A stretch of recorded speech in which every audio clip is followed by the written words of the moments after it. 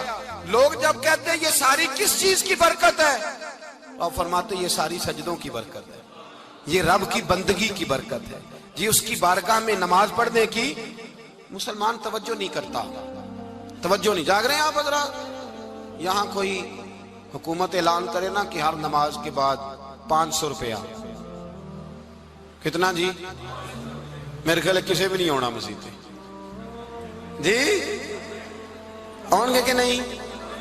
نہیں تھوڑے جے بول دے ہو، جڑے نہیں بول دے ہونا تو بالکل ہی نہیں نہ ہونا، ہونا پکا پتہ لگ۔ اور خدا کے بندو بات سمجھو، رب فرماتا ہے تو مسجد آدھا میں تجھے برکت عطا کروں گا، میں تجھے برکت دوں گا میں۔ ہمارا زمانہ مذاق کرنے کا، مذاق اڑانے کا زمانہ ہے۔ لوگ معاذ اللہ تعالیٰ ایسی ایسی باتیں ڈھونڈ کے لاتے ہیں کہ وہ جگہ جو قابل احترام ہے وہاں لوگ مذاق کرتے ہیں۔ ہمیں اچھی صحبت کی ضرورت ہے، اور ہم بھی بڑی مخالفت کرتے ہیں۔ اب مجھے تو ایک اور فکر لگ گئی ہے، ہم بھی بڑی شدت کے ساتھ مخالفت کرتے ہیں جھوٹے پیروں کی، غلط لوگوں کی، کرتے رہتے ہیں۔ لیکن اب فکر لگ گئی ہے کہ جھوٹے پیروں کی مخالفت تو بڑی ہو گئی، سچوں کی حمایت کا وقت بھی نکلتا جا رہا ہے۔ اب یہ مسئلہ بھی بڑا درپیش ہے۔ اب ہر جگہ نا ٹی وی پہ جو بندہ بھی آیا ہوا ہے اس نے ایک جعلی عمل پکڑا ہوا ہے، اخبار پہ خبر لگی ہے تو ایک جعلی آدمی پکڑ کے لایا ہے۔ میرا دل کرتا ہے اس کو پکڑ کے ایسے آستانے پہ بھی بٹھاؤں جہاں روز رسول اللہ کا دین پڑھایا جاتا ہے۔ وہاں کوئی انٹرویو تو نے کیوں نہیں کیا بھائی؟ وہاں کیوں نہیں کہا جہاں روز ایک شیخ الحدیث بیٹھ کے حدیث پاک کا درس دیتا ہے؟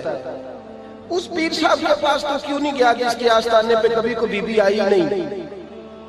میری بات کا سمجھ آ رہی ہے آپ دوستوں کو؟ یہ میرا سوال ہے پورے میڈیا سے، پورے میڈیا سے میرا یہ سوال ہے کہ میرے بھائی جعلی عمل تو پکڑ کے لایا ہے، تو جامعہ نظامیہ کے اندر داخل کیوں نہیں ہوا جہاں زمانہ بیت گیا میرے نبی پاک کی حدیث پڑھائی جاتی ہے؟ وہاں جا کے تم نے اساتذہ کا انٹرویو کیوں نہیں کیا؟ وہاں تو کیوں نہیں پہنچا؟ وہ لوگ بھئی برا آدمی تو تو نے معروف کر دیا، اچھے آدمی تک تو کیوں نہیں گیا؟ جانا چاہیے کہ نہیں جانا چاہیے؟ بھئی ہمارا بھی عجیب ماحول ہے، عجیب رنگ ہے، عجیب طرز زندگی ہے۔ ہم لوگ چلے بریلی شریف کا آستانہ تو بڑا دور ہے، میں یہاں کی مثال دیتا ہوں۔ آستانہ علیہ سیال شریف چلے جائے، مرکز ہے نا ہمارے یہاں، مرکز ہے نا، رسول اللہ کے دین کی بات بتائی جاتی ہے، نبی پاک کے۔ آپ نے دیکھے وہاں سرکس لگتی ہو، جھولے لگتے ہو، بولے نا، تو آپ میڈیا کو مشورہ کیوں نہیں دیتے ایک ادھر بھی ایک چکر لگا کے؟ کیوں نہیں مشورہ دیتے آپ؟ شرک پور شریف ہے، حضرت کیلہ والا شریف ہے، حضرت کلمہ والا شریف ہے، یہ میں آپ کو وہ والے آستانے گنوا رہا ہوں جو آپ کی رینج میں ہیں، ورنہ آپ اس سے باہر جائیں گے تو آپ کو بڑے بڑی خیر ملے گی دنیا میں، بڑی بڑی خیر۔ سارا میڈیا بھاگ کے چلا گیا، بھاگ کے چلا گیا اس آدمی کے پاس جو جعلی تھا، جو عورتوں کو لوٹتا تھا۔ حضرت مولانا ابو داؤد صادق صاحب کے ادارے میں کیوں نہیں گئے؟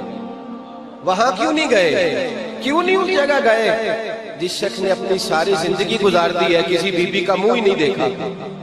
ادھر کیوں نہیں گئے تم لوگ؟ خیر کی جانب سفر کیوں نہیں ہوا؟ اب اس قدر زیادہ ایک منظم طریقے کے ساتھ اہل اللہ کو بدنام کیا جائے۔ اور اگر آپ نے ابھی تک ہمارا چینل سبسکرائب نہیں کیا تو فوراً سبسکرائب کیجئے، ساتھ ہی بیل آئیکن پر کلک کریں تاکہ مزید آنے والی ویڈیو ہے وہ آپ کو وقت پر ملتی رہیں۔ اللہ حافظ۔